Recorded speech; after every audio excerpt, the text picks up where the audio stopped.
Hi, my name is Jennifer Patterson. I'm an environmental protection specialist with the Army Corps of Engineers in the Europe District. Today I'm going to talk with you about electronic waste, more commonly known as e-waste. So what is e-waste? It's generally anything with a power cord or batteries. It can be large, like a heating or cooling system or your refrigerator, something smaller on your counter like a coffee maker or toaster, or something even smaller like a cell phone or tablet, also commonly called personal electronic devices. So how big is the problem of e-waste? Well, as you can see from the slide, we now have more cell phone headsets on Earth than we have actual people. In a few years, we're expected to have 51 million tons annually of e-waste. Europe's recycling rate of 35% is considered the best, but that's still pretty low, under 50%. And finally, there are raw materials in our cell phones that have a value. And right now, we're above 55 billion euros a year worth of valuable materials in our waste. This slide from the Global E-Waste Monitor gives a diagram of the life of a cell phone from pickup point through disposal. You'll notice that we don't have manufacturing in here or where the actual resources that are in your phone came from. That's an important point. So after we get our cell phone, we're taking it home, we're using it for however long we use it for. And maybe we find someone else who wants to use it after we're done, but very often we don't. We have choices of a formal recycling center, which is usually a retailer or an official municipal take-back program, or even a pickup service that you can order online. And what this would lead to is a state-of-the-art recycling facility with environmental protections and worker protections in place that would maximize the materials we can recycle from the phone, the plastics and the metals particularly, but also the glass. There's also municipal waste collection, which means the trash, throwing it in the trash. What happens when you throw something in the trash? It goes to either the landfill, which is designed for it to never interact with the environment at all, forever. And if that landfill system fails, then you have toxins leaching into the soil or the water. We also have the other method of disposing of municipal trash, and that is incineration. As you can imagine, tossing the huge piles of household trash in a big fire does result in some toxic air emissions. And of course, when we throw something in the trash, it is a total resource loss. All those things we used, all the energy and the water and the materials used to make that phone is now a loss. Finally, there's the private e-waste collection, which can mean phones that get repaired and resold, which is great. Hey, someone else is making use of it. It can also mean exporting the electronics for recycling in a country that does not have very good environmental or worker protections, or none at all. And how you get materials out of those e-waste products is by open burning or acid baths. That means they're burning off the plastic coatings and the plastic coverings with an open flame or with acid so they can quickly get to the metals inside. This is done usually by very vulnerable workers such as children who don't have a lot of say in having any kind of protections in place. And the residuals for those processes are not disposed of in a hazardous waste careful manner. They are just usually dumped in place. As you can imagine, this does lead to a lot of soil and water contamination. What are some things being done to reduce e-waste at the design level? Well, as you can see, universal power adapters and chargers. This seems so logical now that they're doing it.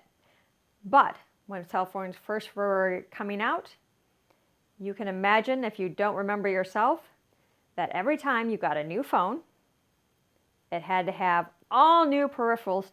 Nothing worked with a new phone, even if it was from the same manufacturer. It had some different connectors on it. Everything was a toss. It all went in the trash. So having universal adapters and cables is a very logical idea that is now very common and is saving us on some of the totally wasted peripherals from earlier in the cell phone design era. There's product design, which means things like having a phone made with an aluminum frame, which is sturdy and not likely to break easily and is also highly valuable for recycling, versus having a phone made with a plastic frame, which is flimsier, more likely to break and shorten the lifespan of that phone, and less desirable for recycling. Then there's doing more with less, using the less. reducing, which is excellent. So that would use less materials in the first place. We're pulling less from the ground, we're refining less, we're using hopefully less energy in the production.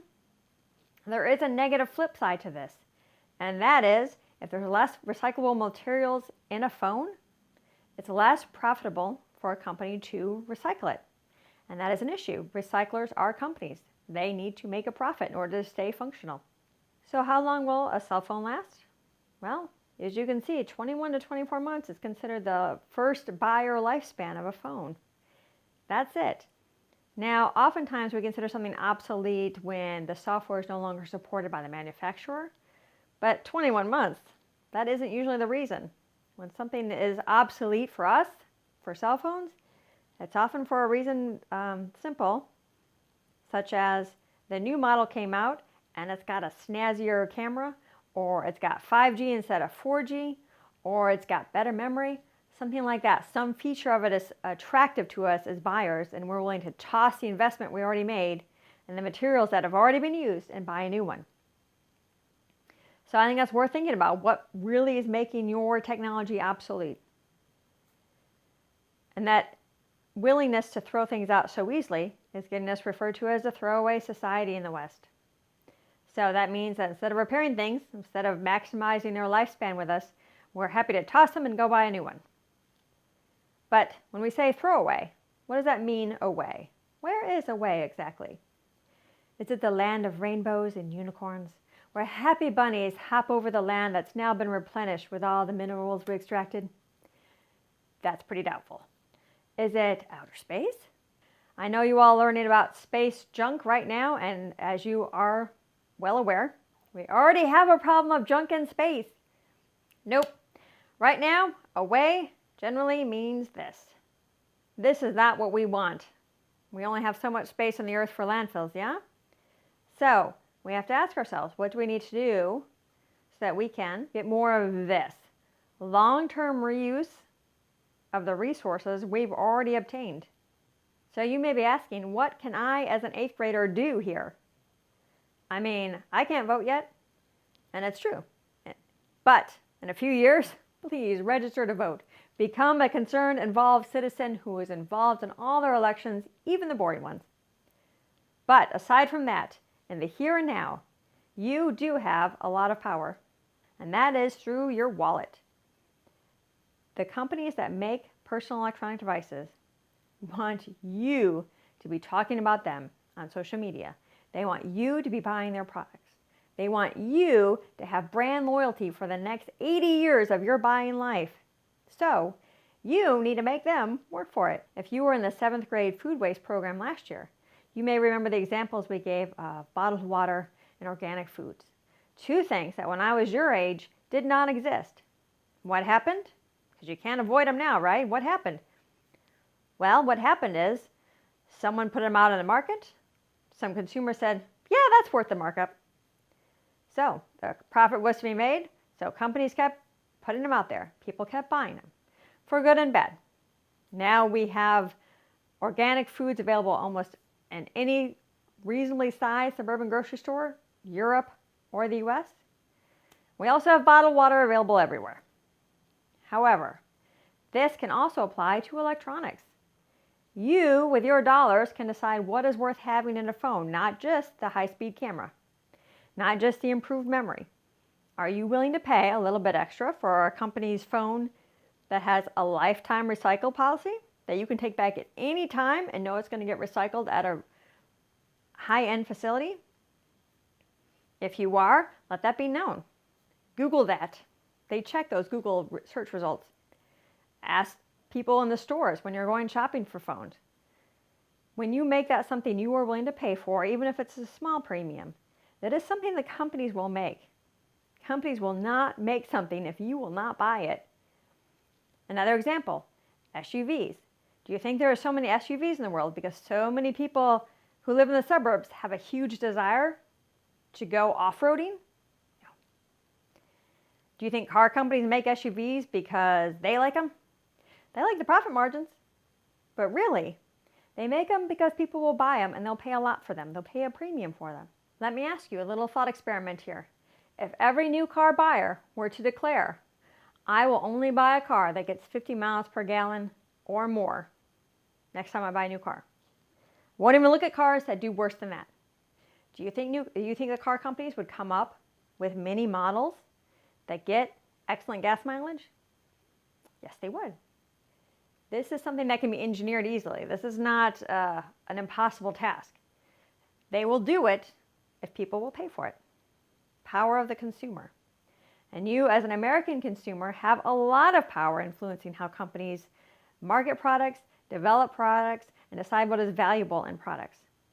Please don't forget that when it comes to electronics or anything else that you buy, that you spend your money on. When you buy it, you tell the company that what they're doing is good and you're willing to pay for it. So make them work for your dollars. Here's a slide that shows my sources for this. And now we're going to go ahead and disassemble one of my old phones. And we're going to take a look at the materials that are inside of it. Okay, what we have here is a 2014 Samsung S4 that was replaced in favor of a better camera phone. Though I will say it did have a second life as my son's phone. So what we're going to do first is take off the back, which usually just pops right off. Whenever you get rid of a cell phone, please make sure you take out your SD card and your SIM card. And it's good to do a factory wipe on your phone too, because you never know what kind of crazy Earth Day people are going to show up there at the e-cycling center on Clay and claim all the old electronics and plug them in and see what they do. Next, we're going to take out the battery. Let's not mess with a lithium-ion battery. Lithium is very reactive, and we don't want to puncture that or damage that in any way. Though it is worth noting that that and that are two places where gold are used on the phone.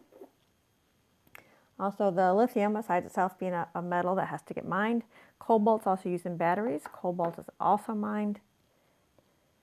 So I've already gone ahead and pulled out the little screws that were here in the phone so we can get a look at what's inside here. So we see a lot of plastic here.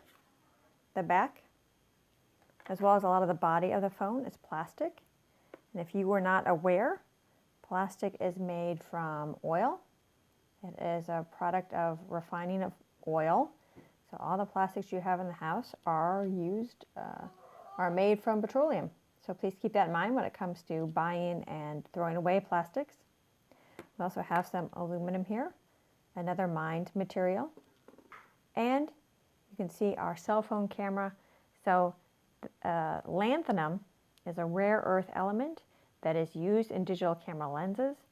If you didn't know, a rare earth element isn't necessarily rare. It's just something that is mined in small quantities. It's hard to find it in large quantities. Let's go ahead and see if we can pry up this part of the board and get to what's underneath. Okay, you can see I've pulled up the SIM card cover. We have more metals in there. Aluminum, some gold, looks like some silver in the connections. Now this particular cell phone had kind of safety covers over 4 of the screws. So I'm using a very pointy, fine tipped screwdriver to pry these up. This is the last of 4. So I can get at the screws underneath. I'm obviously being rougher than you would if this were a phone you were trying to repair and reuse. So should you in the future try to repair a cell phone, you need the right tools and the right attitude.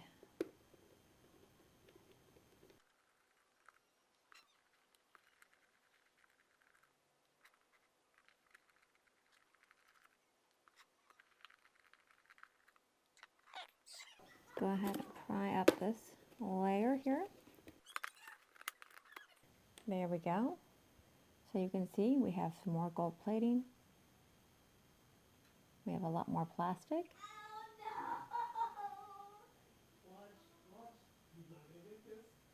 I think what you've got is my family in the background doing a lot of yelling.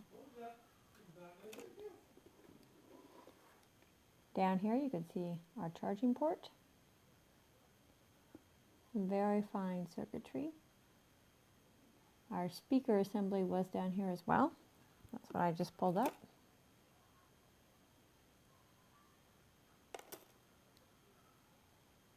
Up top here, we've got some of our antenna assemblies.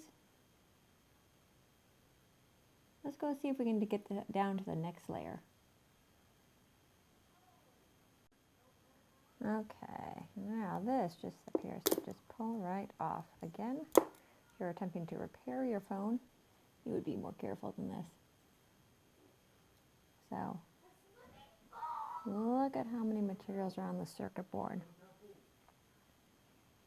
So also inside cell phones, something you wouldn't normally see are CFCs, or chlorofluorocarbons, and flame retardants.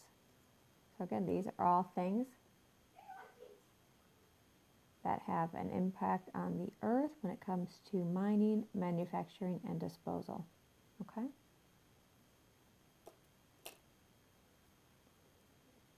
And here we see some more gold plating inside. And this is about as far down as I'm going to take this phone.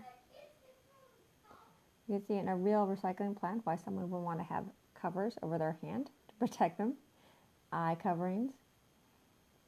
And you can certainly pull this apart even further and reclaim some of these materials. So it would take about 40 phones to get 1 gram of gold out of it. And those methods are getting refined every day. If you have an interest in engineering or chemistry, or just in being a part of making the world a better place, then there are jobs that you can train for and that will make you a part of improving recycling, improving reclamation of materials, improving mining. There are all sorts of places where you can make a difference when it comes to what type of job you work. So I hope this lesson has been useful to you and learning what is inside of a phone and why it is so valuable for us to treat all of our electronics as things that have a serious impact on the environment and have a serious long-term value when it comes to the materials that are in them, how we use them, and how we dispose of them. Thanks very much.